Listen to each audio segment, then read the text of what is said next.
Assalamualaikum warahmatullahi wabarakatuh. Nama saya Distira Pratama. Saya mahasiswa Institut Teknologi Bisnis dan Bahasa Dian Cipta Cendekia. Di sini saya akan menjelaskan tentang dynamic routing dalam jaringan komputer. Mata kuliah jaringan komputer dengan dosen pengampu Bapak Darsin Eskom MTI. Saya kelas 24T31 Prodi Teknologi Informasi. Langsung saja, apa sih dynamic routing itu? Bagaimana tujuannya? Untuk apa? Jika dibandingkan dengan static routing itu seperti apa? Lalu bagaimana cara kerjanya dan apa kekurangan dan kelebihannya? Dynamic routing adalah metode di mana router secara otomatis membangun dan memperbarui table routing menggunakan protokol routing. Tujuan dari dynamic routing adalah menentukan rute terbaik secara otomatis sesuai dengan kondisi jaringan.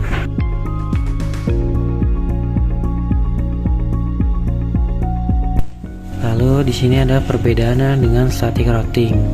Apa sih perbedaannya? Jika static routing itu harus dikonfigurasi manual, sementara dynamic routing lebih efisien untuk jaringan besar dan kompleks. Di sini ada contoh gambarnya.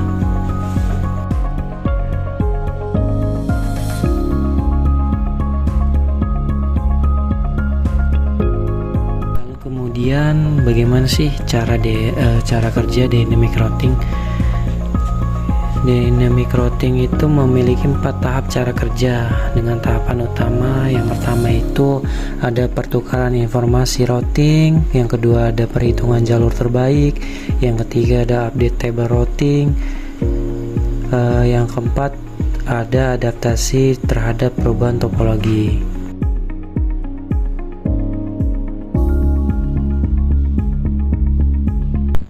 Yang pertama itu pertukaran informasi routing atau routing updates. Routing yang menggunakan dynamic routing saling bertukar informasi antar satu sama lain secara berkala atau saat terjadi perubahan jaringan. Misalnya berupa informasi yang berubah, seperti contohnya adalah jaringan yang nggak dikenal, atau jaringan tersebut memerlukan metrik atau biaya dan jalurnya terbaik atau next hop.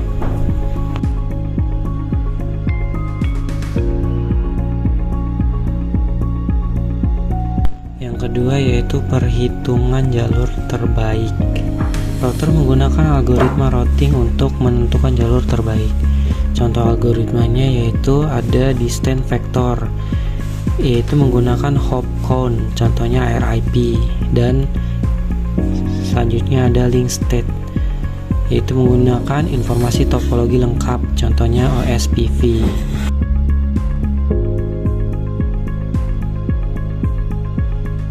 Yang ketiga ada table routing dinamis diperbarui otomatis. Setelah menghitung jalur terbaik, router akan memperbarui table routing lain, menambah jalur baru jika tersedia, menghapus jalur yang tidak bisa dilewati, dan mengganti jalur jika ditemukan rute yang lebih efisien.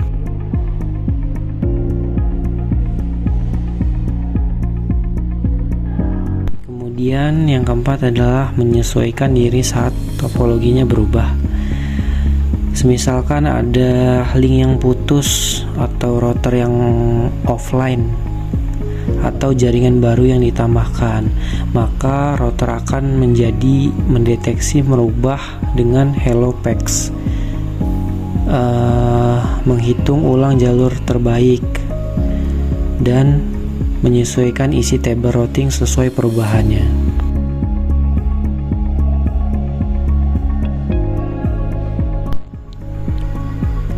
Lalu protokol yang digunakan dalam dynamic routing itu di sini ada 4. Setiap protokol memiliki jenis algoritma dan karakteristik yang berbeda.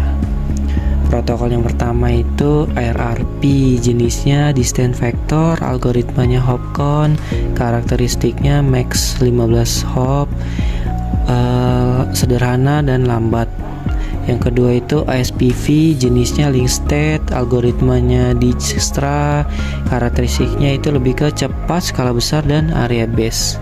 Yang ketiga ada EIGRP, jenisnya itu hybrid, algoritmanya dual,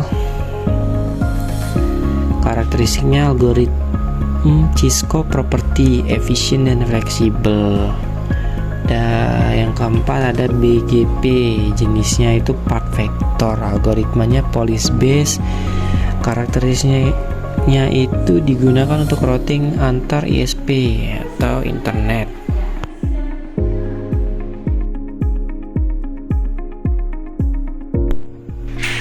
Di sini ada contoh ilustrasi cara kerja dari router. Misalkan jaringan memiliki 3 router. Router A, router B, dan router C. Setiap router itu memiliki kode angka masing-masing.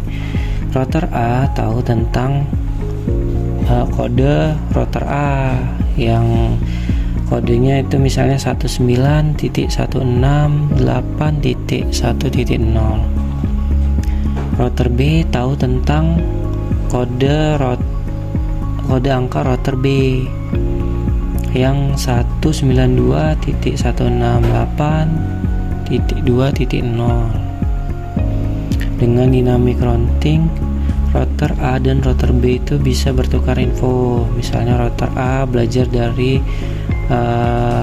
kode routernya B.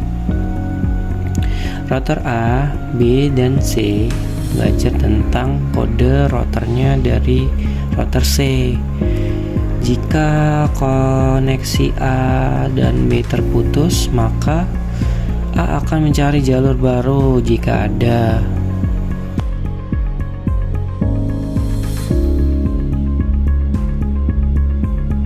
Di sini lalu ada kelebihan dan kekurangan dari dynamic routing. Kelebihannya adalah adaptif terhadap perubahan jaringan, tidak perlu konfigurasi manual per jalur, memiliki jalur terbaik otomatis, dapat menikmati skalabilitas. Sementara kekurangannya dari dynamic routing yaitu overheat jaringan, update routing mengonsumsi bandwidth, konvergensi bisa memakan waktu, kompleksitas lebih tinggi dibandingkan static routing.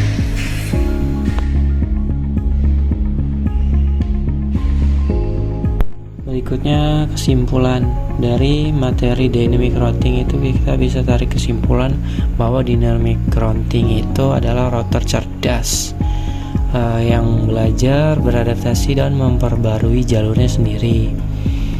Dynamic routing ini sangat cocok untuk jaringan besar. Alasannya karena dia itu otomatis, efisien, tangguh terhadap perubahan teknologi. Sekian penjelasan dari saya tentang dynamic routing, semoga dapat mudah dimengerti. Mohon maaf jika ada kesalahan dalam penjelasannya. Terima kasih. Wassalamualaikum warahmatullahi wabarakatuh.